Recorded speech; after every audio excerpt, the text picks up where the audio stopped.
Dando continuidade ao 8º Sinfotec com as atividades do período da tarde, convidamos o magnífico reitor da Universidade Estadual de Campinas, professor Marcelo Nobel, com a palestra Nanomagnetismo e os desafios da gravação magnética.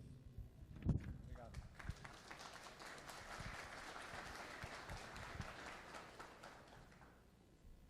Bom, pessoal, boa tarde. Uma alegria estar aqui, satisfação. E bom, em primeiro lugar, queria me desculpar de não estar aqui ontem, né, que tinha abertura, tinha já confirmado e tal, mas me convocaram lá para a CPI, eu tive que... Está bem justificado, então, né? Eu tive que ir, né? Então, peço desculpas não estar aqui. E aí, quando o pessoal me convidou para fazer uma apresentação aqui,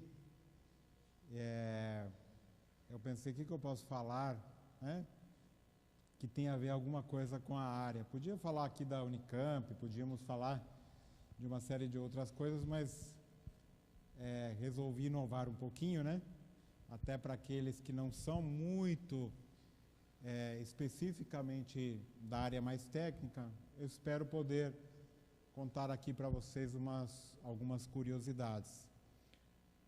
Até para não esquecer dessas coisas, porque é a minha área de trabalho, de pesquisa, que eu tenho meio abandonado ultimamente, também por razões óbvias, né?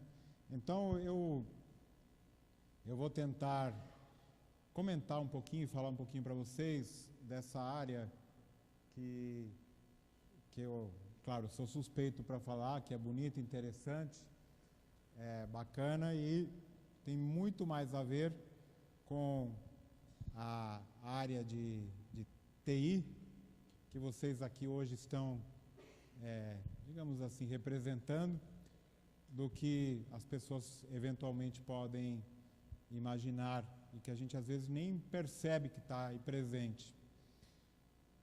E depois outros desdobramentos. Ontem, justamente lá na CPI, uma deputada me perguntou, bom, mas é razoável gastar dinheiro público lá com muitas pesquisas numa área só?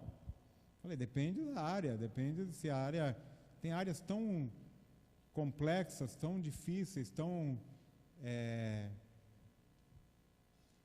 com tantos ângulos, né, e dimensões para ver, que você pode fazer aqui, ter milhões de teses que não vai esgotar nunca. Tem muita coisa que aparece, que surge, que é interessante e que às vezes a gente pode estudar o resto da vida que não vai nunca chegar a compreender.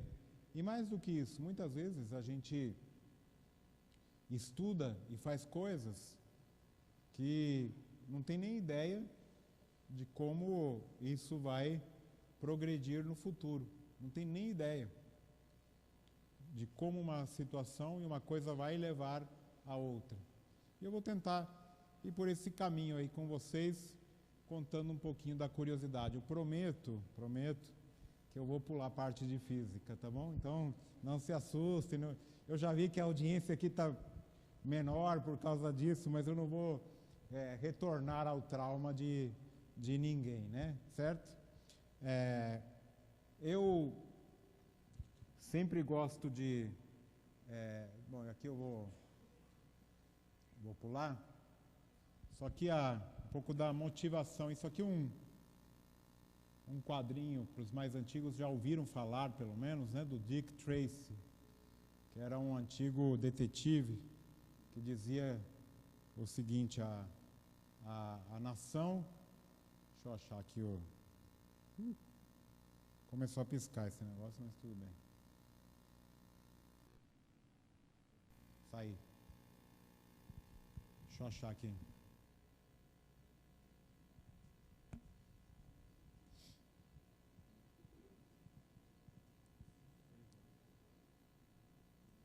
Então ele dizia... Aqui tem um laser ou não? Tem o botão de baixo aqui. Ah, tá bom. Então ele dizia que a nação que controlar... No meu não... É esse de trás aqui?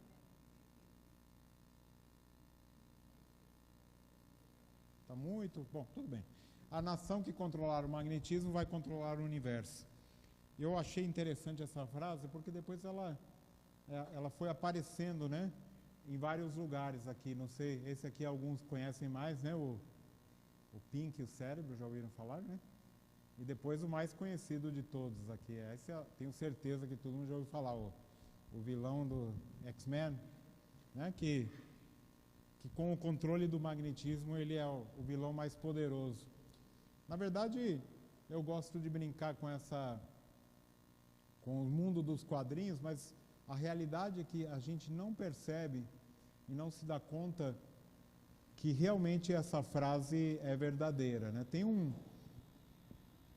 Tem uma indústria que ela fica bastante escondida, quase desaparecida aí, né, no dia a dia, que é a indústria da gravação magnética.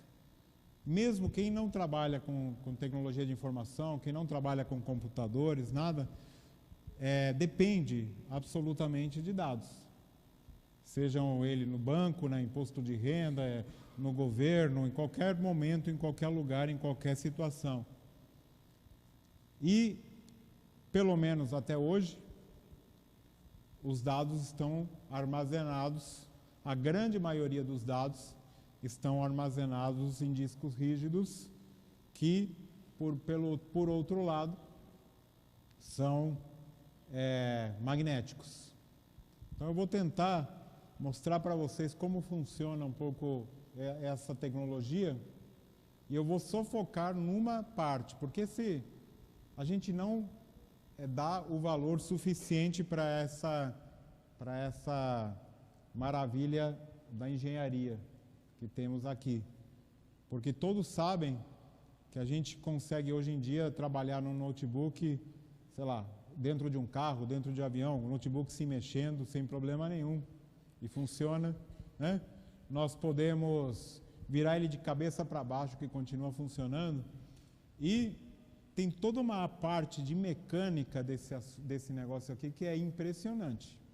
É impressionante que funcione. Só para vocês terem uma ideia, eu vou apontar aqui que não funciona. Aqui é um desenho do cabeçote de gravação, cabeçote. E aqui é o disco, em azul claro. A distância entre esse cabeçote e o disco é de apenas 15 nanômetros. 15 nanômetros. E aquele disco está girando a milhares de rotações por minuto. Nesse artigo que eu tirei essa imagem, diz o seguinte, que é como se um avião estivesse andando na sua velocidade normal, 900 km por hora, a 3 milímetros do chão sem tocar o chão. Em nenhum momento. Não toca. Porque se tocar, vai raspar, vai ter atrito, e vai ter calor e pode perder o dado. Então vejam a tecnologia, o assunto fica lá rodando a uma velocidade inacreditável, a apenas 15 nanômetros sem tocar. E toda a parte de amortecimento mecânico e tal, que é chamado de tribologia, aí, que é algo que eu considero espetacular. Por outro lado, tem a parte da gravação em si, que eu vou contar um pouquinho para vocês como funciona. O que eu estava querendo comentar antes é de que algumas coisas surgem da maneira mais inusitada. A primeira gravação magnética que se tem notícia é desse alemão, que está representado aqui meio mal desenhado, mas tudo bem, né? que chamava Poulsen. Esse cara, em 1898, pegou um fio, na verdade é um arame, né, magnético, e desmontou um telefone. Então ele pegou um telefone, tem uma bateria, tem uma bobina e fez um carrinho. Eu não sei como ele teve essa ideia, me desculpem que isso já também não é, né? Vai além da minha compreensão. Mas enquanto a bateria, o carrinho ia descendo, ele foi falando. No momento que ele falava, o circuito ligava e desligava. E com isso, o indutor, né, o motorzinho ali, gerava um campo magnético, ligava e desligava um campo magnético. E com isso, o que ele foi falando foi sendo gravado naquele fio de aço. Depois ele inverteu a polaridade lá do alto-falante e soltou o carrinho.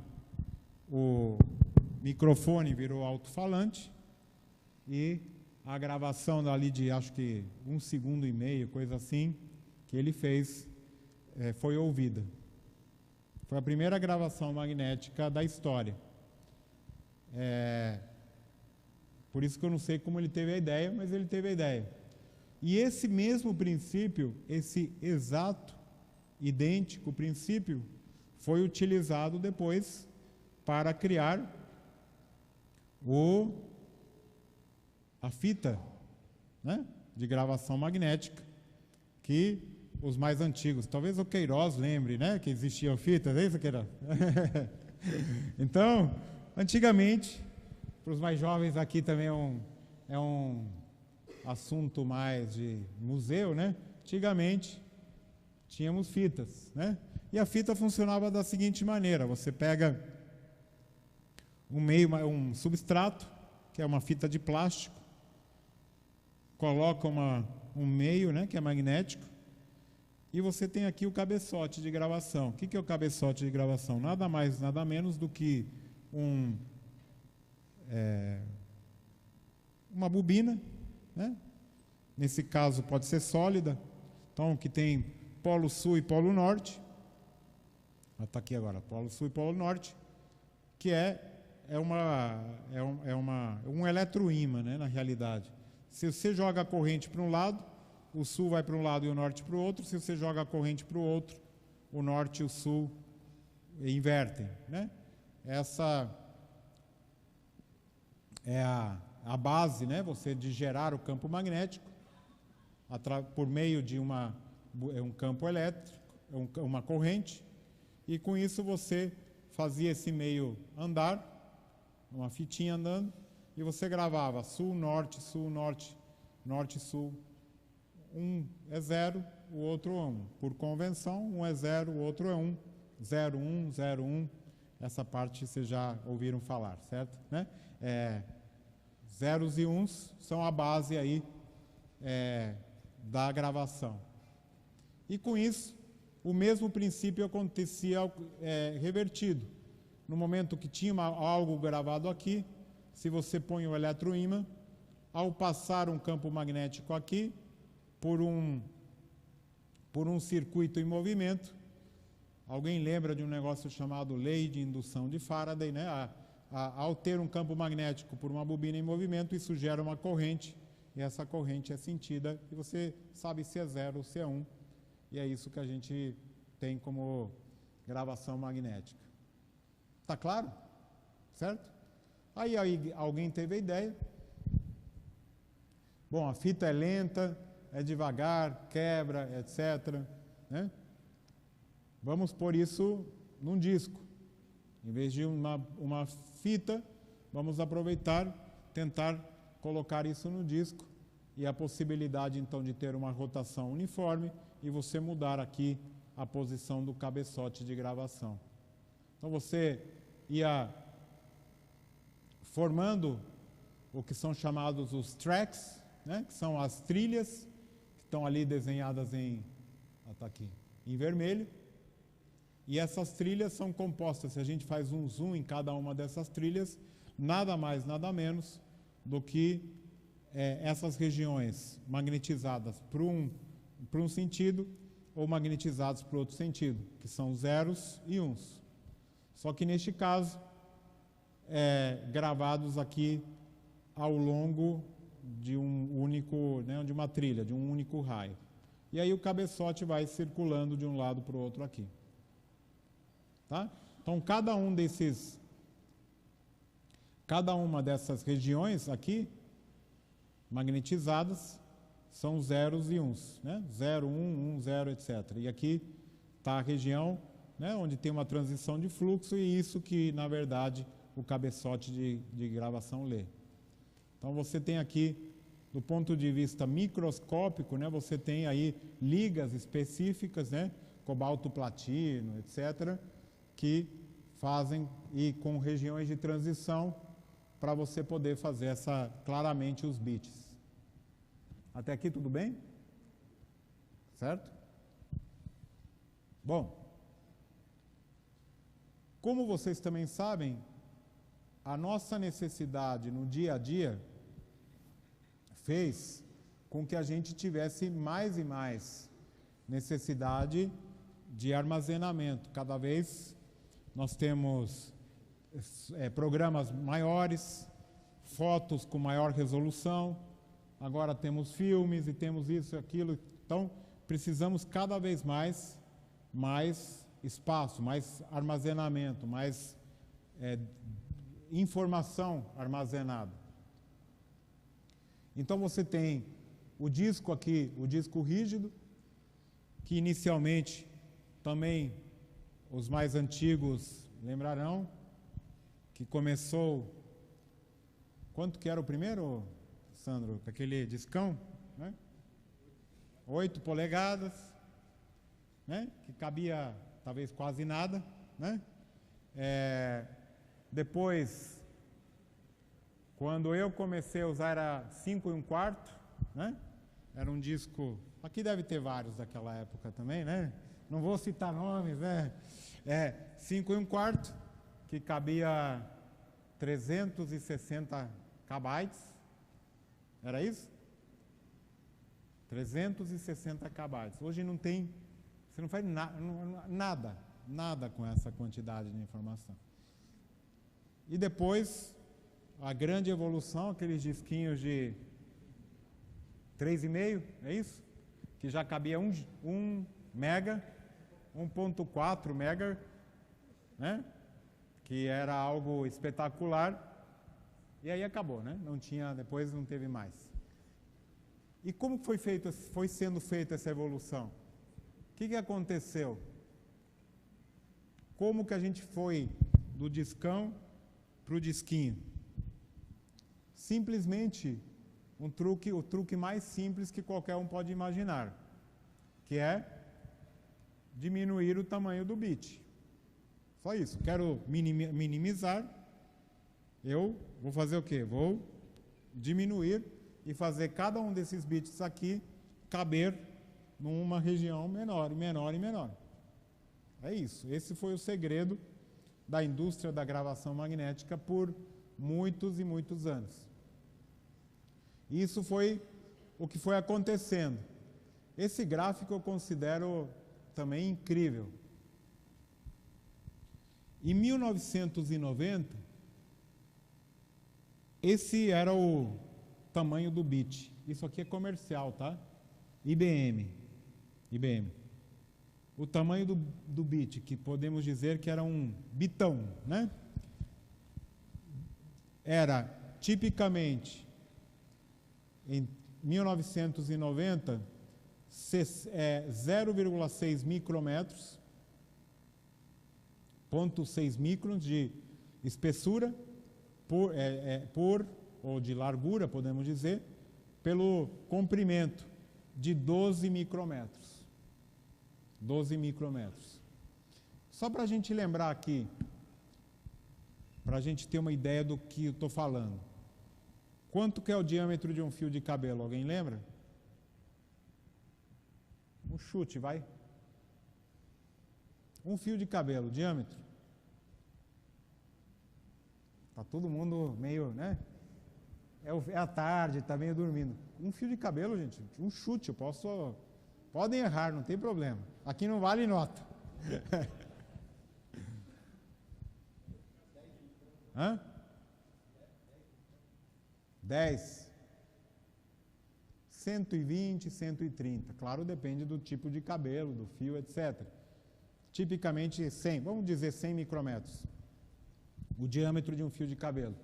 Então, olha, mesmo sendo um bit bem grande, para você fazer a tecnologia não foi simples. 1990 tinha que fazer ali toda uma tecnologia para construir. Mas olha, isso foi diminuindo. 92, 94, 96, 98, 2000, 2002. Eu me lembro nessa época, todos aqui também, os mais experientes lembrarão, que você, aqui na Unicamp, a gente comprava um computador, certo? No momento que ele chegava, o disco rígido já tinha no mercado, já era 5 vezes maior, certo? Aí, todo ano, a capacidade do disco rígido dobrava. Quem lembra disso? Né? Comprava o disco de, aquela potência de 100 mega, né? De 100 mega, quando chegava, falou, acabou de lançar o de 200. Ele comprava o de 200, aí teve, né? O de 400, depois 800 e assim por diante. Lembram disso? Bom, isso porque a indústria da gravação magnética conseguiu ir reduzindo o tamanho do bit ano após ano, de uma maneira muito expressiva. Isso aqui, olha, é uma década, de 90 a 2002. Em 2002, o tamanho do bit já era 30 nanômetros por 250 nanômetros, 0,25 microns. Esse era o tamanho do bit. Vejam que já no início dos anos 2000 então, a indústria da gravação magnética já era uma indústria que trabalhava com nanotecnologia. Porque hoje as pessoas falam, não, nanotecnologia é a tecnologia do futuro, né? Podemos controlar na escala atômica. Isso já acontece nessa indústria, que é uma indústria multimilionária, desde os anos 2000. Isso aqui já é comercial, já ia para o mercado, 30 nanômetros por 250. Alguém sabe o que é isso aqui? Isso aqui é uma moeda de 25 centavos de dólar americano, isso aqui é um disco rígido. Sabe onde foi usado esses discos rígidos? A primeira versão, isso aqui é incrível, hein? É incrível. A primeira versão do iPod, da Apple, de 4 GB, vinha com disco rígido. Não era memória flash, não era memória de semicondutor, era esse disco rígido. Imagina a complexidade de fazer esse bicho aqui, que você tem num dispositivo móvel desse tamanho. Olha o tamanho disso aqui. É inacreditável, mas está aí, né? Então, vejam a evolução que esse assunto teve. Isso aconteceu durante praticamente 50 anos. Aqui é uma escala que é difícil de caber tudo numa escala só, e por isso eles fizeram aqui numa escala logarítmica. Do primeiro computador, 1956, o IBM Hamac, foi o primeiro computador que tinha uma memória aqui, uma densidade superficial de área de 10 a menos 3 megabits por polegada quadrada.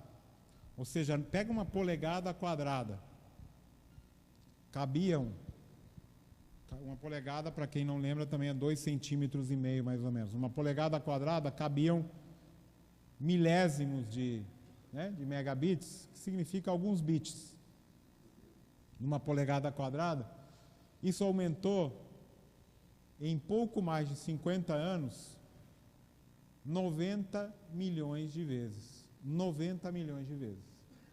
Em pouco mais de 50 anos. Ano após ano.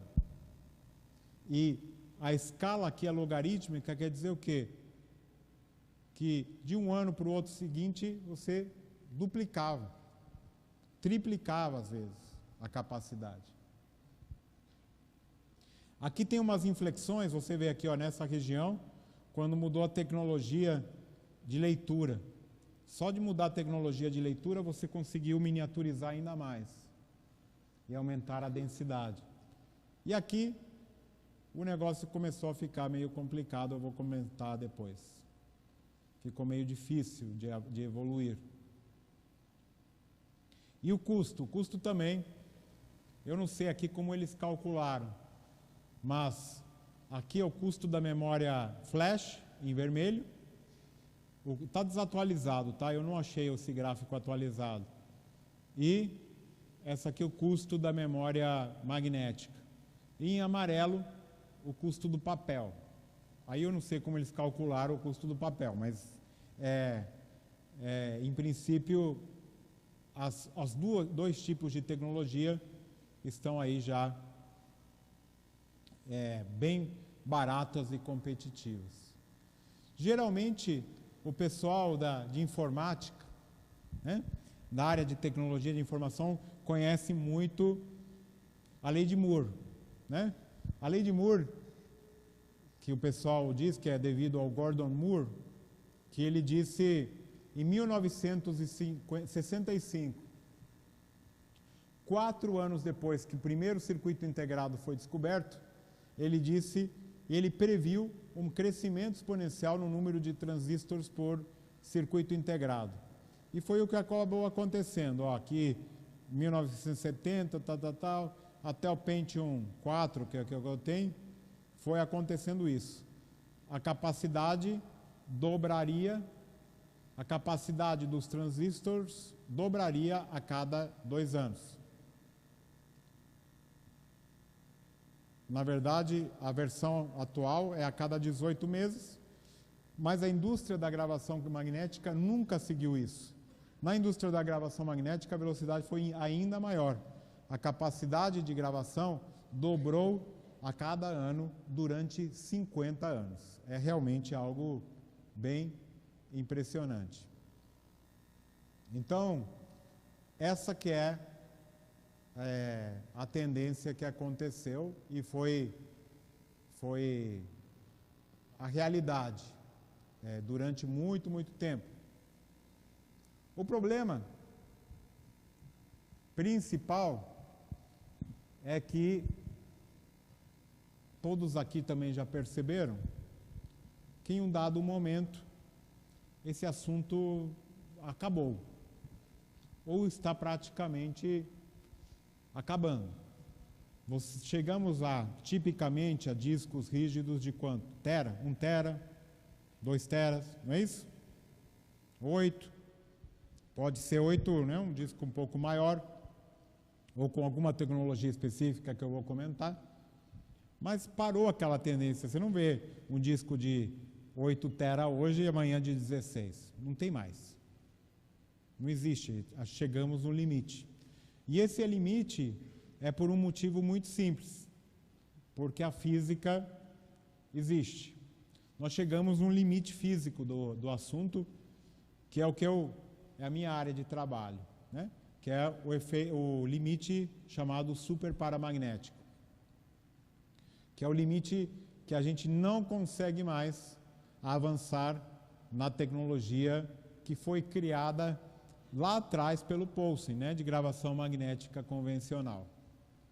Por vários motivos que eu vou, sem falar de física, como prometido, eu vou tentar explicar. A grande questão que aparece é que o limite físico impede que a gente continue diminuindo o tamanho do bit. Por quê?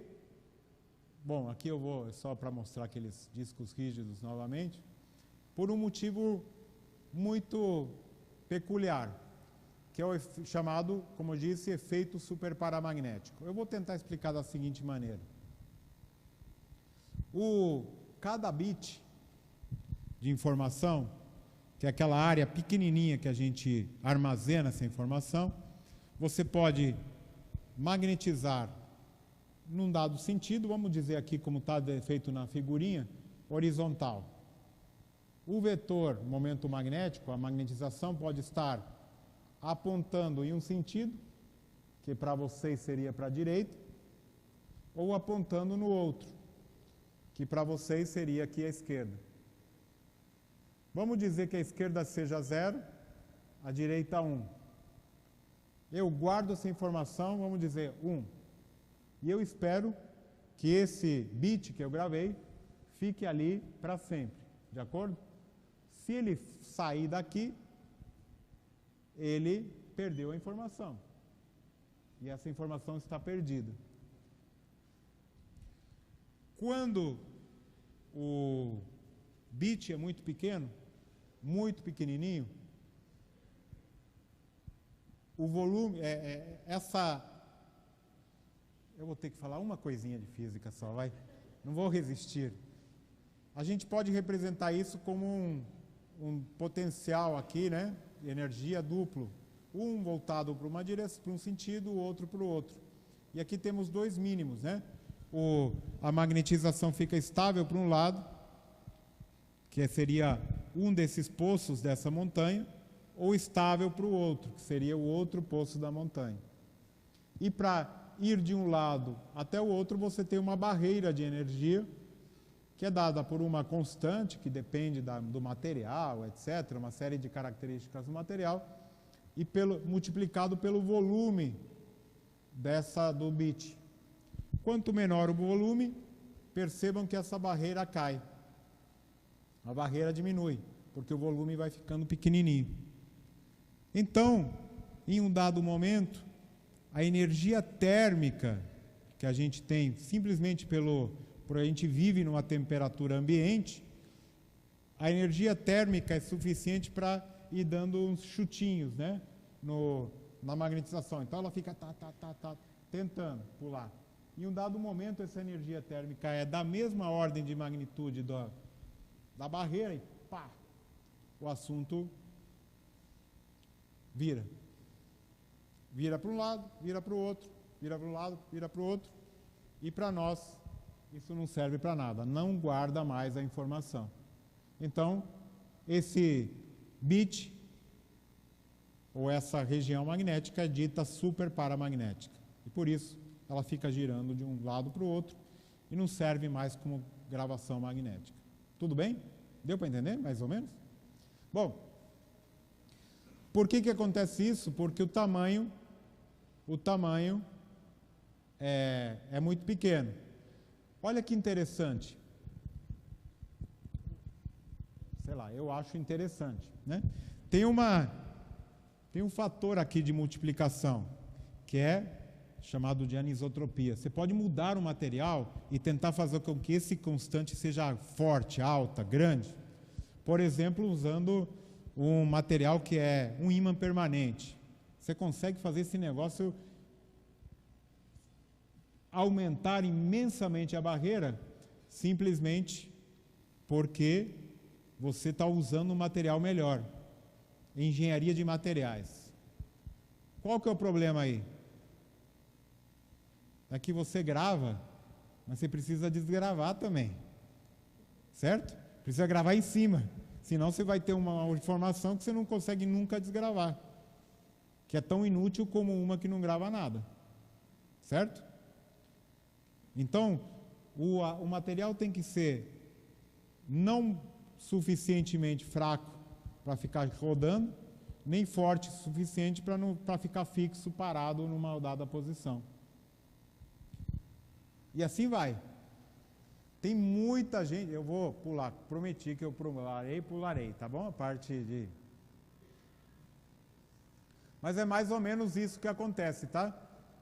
A magnetização vai de um lado, vai para o outro, e você consegue calcular o tempo que ela fica numa posição, fica em outra, dá para fazer todos esses cálculos. O mais legal e interessante é que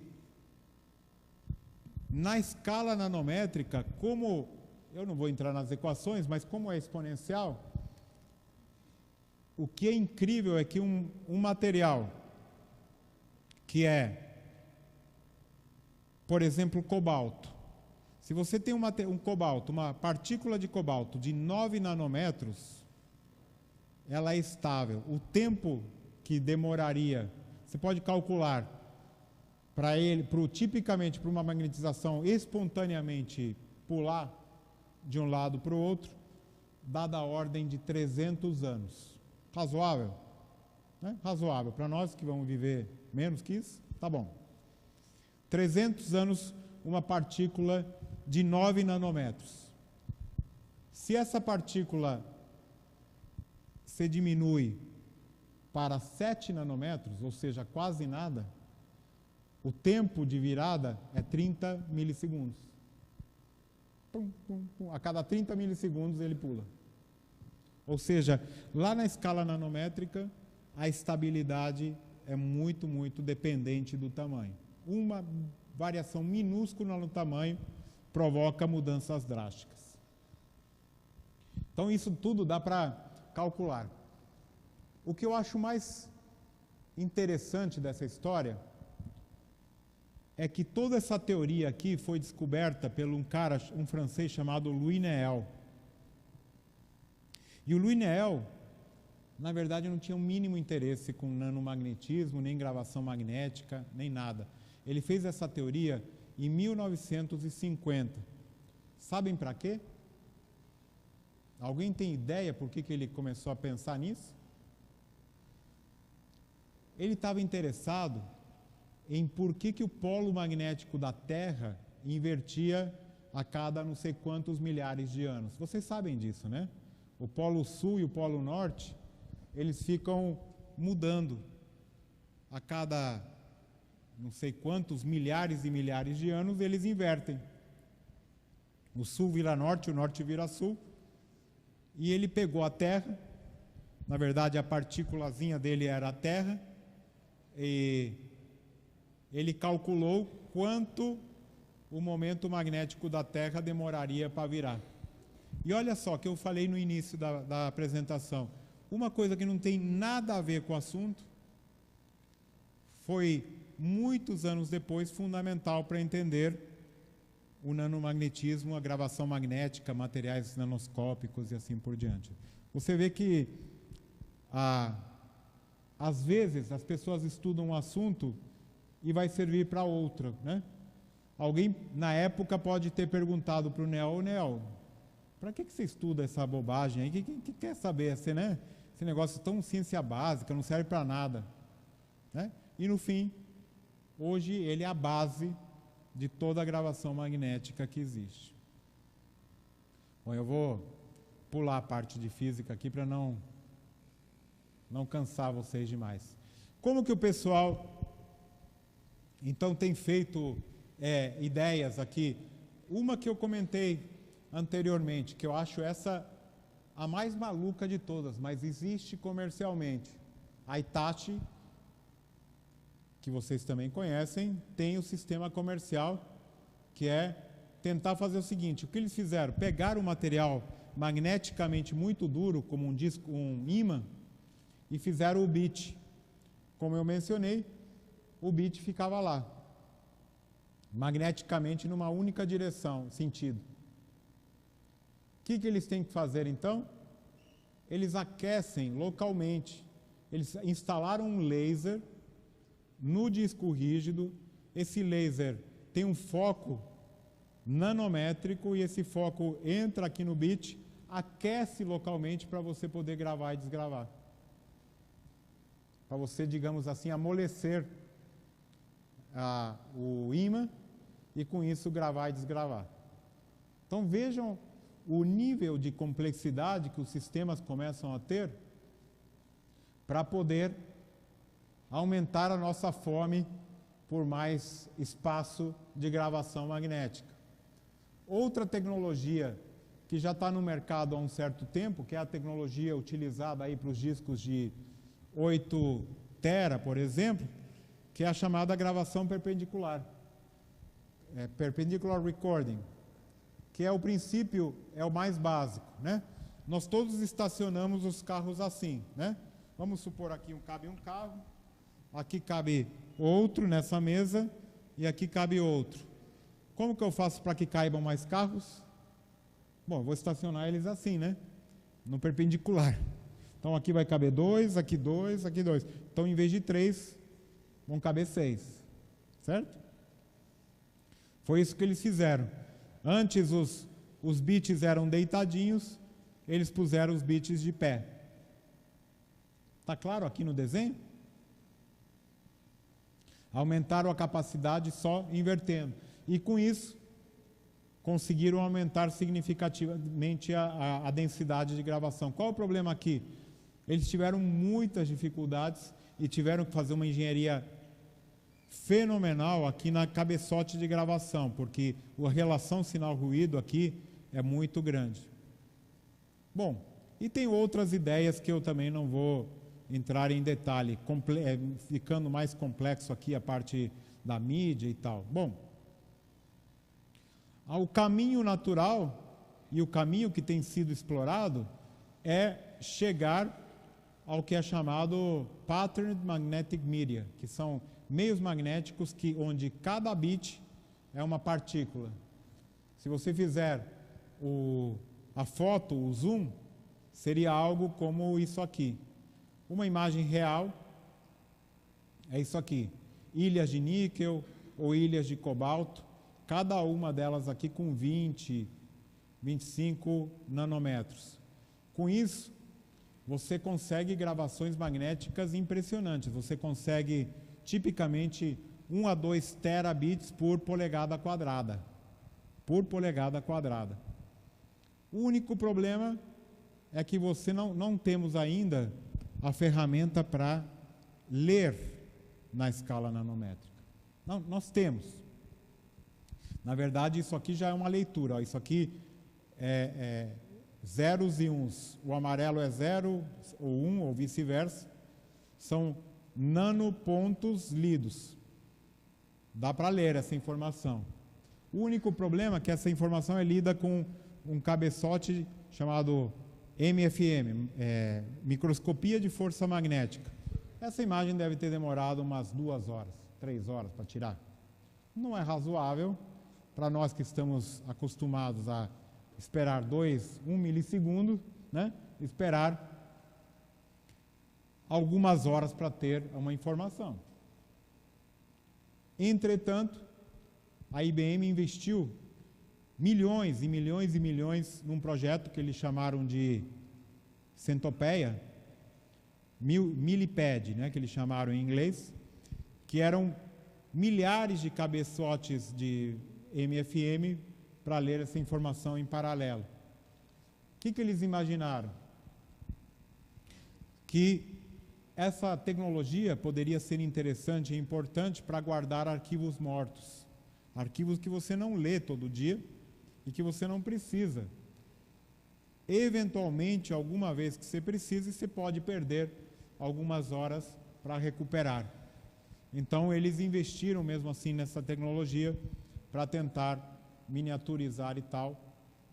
Isso mostra um pouco, na minha opinião, o desespero dessa área, porque não sabem mais o que fazer, né, para avançar.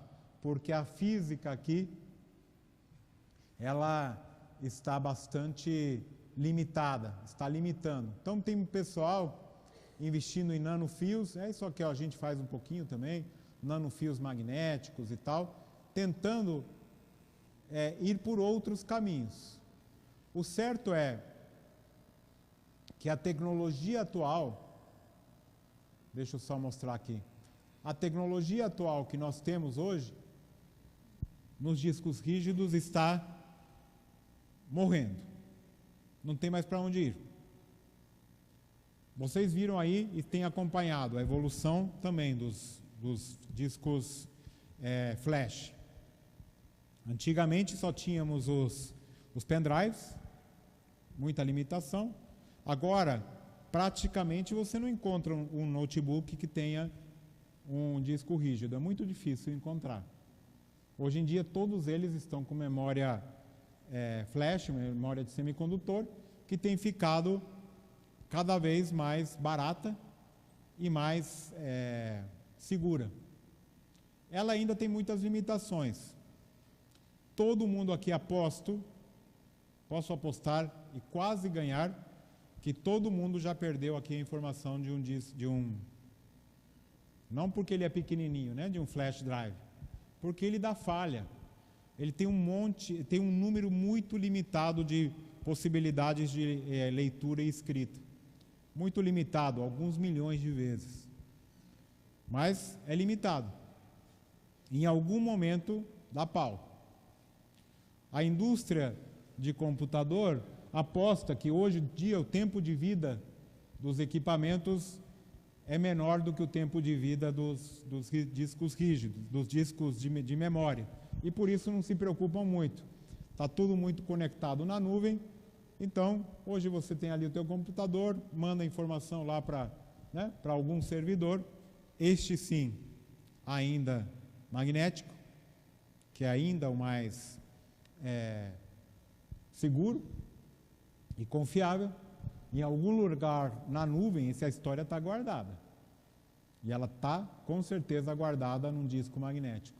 O disco de semicondutor ainda não tem... o disco não. Eu digo disco porque não é disco, né? Mas é a memória, né, de semicondutor, ela ainda não tem a capacidade de guardar informação de maneira adequada, nem a velocidade. A velocidade de discos rígidos de computador, de magnéticos, é ainda muito maior. Mas essa indústria, que é trilionária, está desesperada, querem outras soluções. Uma delas, por exemplo, que o pessoal está investigando, é mudar completamente a maneira que a gente armazena dados. Só que um exemplo, não vou entrar aqui em detalhes, mas eles pegam, por exemplo, um fio, uma fita, né, magnética, nanoscópica, isso aqui na escala nano, e o que a gente consegue fazer com correntes elétricas é manipular os domínios magnéticos dessa fita e, com isso, gravar informação. Essa é a área de pesquisa hoje em dia, talvez mais promissora, que está acontecendo, mas ainda está em escala de protótipo, não existe nenhum sistema comercial que está indo nessa direção. Então, com toda sinceridade, o que acontece é que a indústria da gravação magnética, neste momento, está numa encruzilhada, não sabe direito o que fazer ou como fazer. Bom, era isso mais ou menos que eu tinha para contar para vocês. Essa história vou deixar para um outro momento. Desta discussão toda, o que a gente faz é isso, estuda materiais nanocristalinos que podem servir para isso, né, para gravação, mas na realidade hoje a gente foi para uma outra direção completamente diferente. O que a gente faz, de fato, hoje em dia, no meu grupo de pesquisa, é a pesquisa em outra área que é completamente diferente, mas bem interessante também, que é na área de fluidos, né? A gente dispersa essas nanopartículas em líquidos e, com isso, a gente pode ter coisas bem curiosas e interessantes, e, em particular, o que a gente faz é estudar esses materiais para medicina. A gente tem várias possibilidades e aplicações. A gente pega uma nanopartícula magnética dessas, conecta com, por exemplo, uma droga, um remédio específico para curar uma certa doença, ou a que é mais interessante de todas é essa daqui, que é chamada magnetohipertermia. A gente pega essa nanopartícula, põe uma chave molecular nela específica para conectar com um tumor. Isso aqui, por exemplo, é um tumor de estômago. Aí a pessoa injeta isso aqui, nanopartícula magnética, ela, depois de uns 5 minutos, estão ligadas num tumor específico, e o que a gente faz é põe o paciente, nesse caso ainda só ratinhos, certo? Num equipamento de ressonância, então um campo magnético alternado. Essa nanopartícula começa a vibrar, ela segue o campo magnético, porque ela é magnética, ela vibrando, ela aquece, isso aqui está tudo num tecido, e literalmente o que a gente faz é torrar esse tumor, ele queima, tá? Ele não sobrevive acima de 50 graus. A gente, então, esse tratamento chama magnetohipertermia, e é um tratamento bem impressionante. Aqui tem uma foto de um ratinho com tumor, depois do tratamento aqui o tumor foi completamente eliminado. Então isso é algo que está na última moda, digamos assim, para estudo de tratamento, e já tem aí vários tratamentos sendo testados, já tem empresas fazendo o equipamento e tal, e a gente tem trabalhado um pouco nessa área. É isso, gente. Então, obrigado pela